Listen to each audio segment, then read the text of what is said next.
concepts we teach in relationships and with individuals is, where are you operating in your life? Are you operating above the line, or are you operating below the line?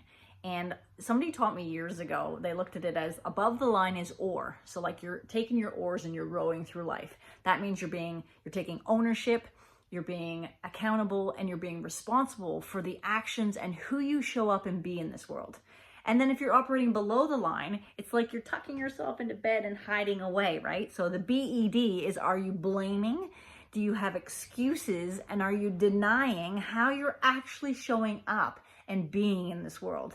And too often in life, we make excuses, we blame, we have stories, we have reasons, we have justifications. All those things fall below the line, right?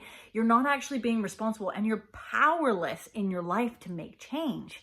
Whereas when you step above the line, and it's not like from a superior point of view, because again, that superiority is below the line, but when you step above the line and you be accountable and you're responsible and you take ownership, and you thrive to make change, and you're no longer in a victim mentality, you're more in like your superhero, or you're like leader, and you're like making change, and you're like powerful, because you're like, where am I at cause in what's happening in my life or my relationship? Like, you and only you are responsible for what's happening in your life. Like, people are doing what they do around, and they're responsible for their life, but you have one job in this world, and that's to live your life and play full out.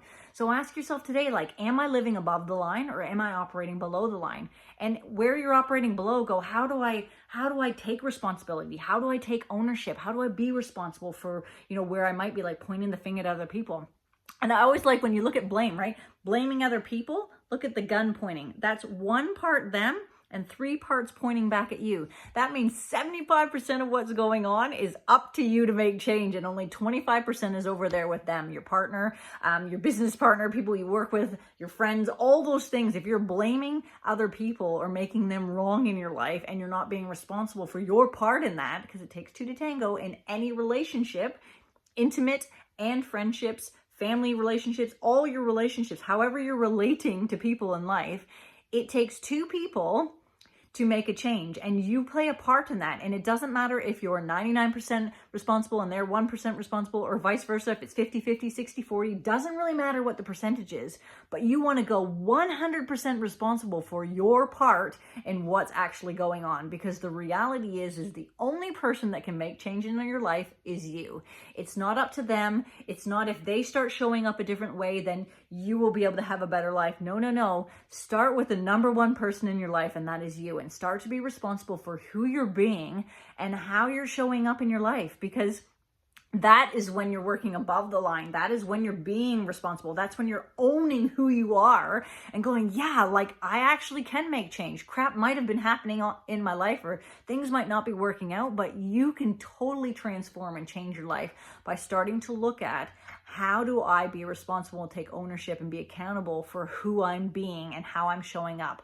What thinking's going on in my body? Like, how much time am I spending up here, like taking myself out of the game because I believe the thoughts and the thinking that's happening, versus what actually is really going on and who you're being and showing up? Because guys, your mind will take you out all the time in life. So I challenge you to like look at your mind and what is actually taking you out of the game. And your mind may actually be below the line behavior, below the line thinking.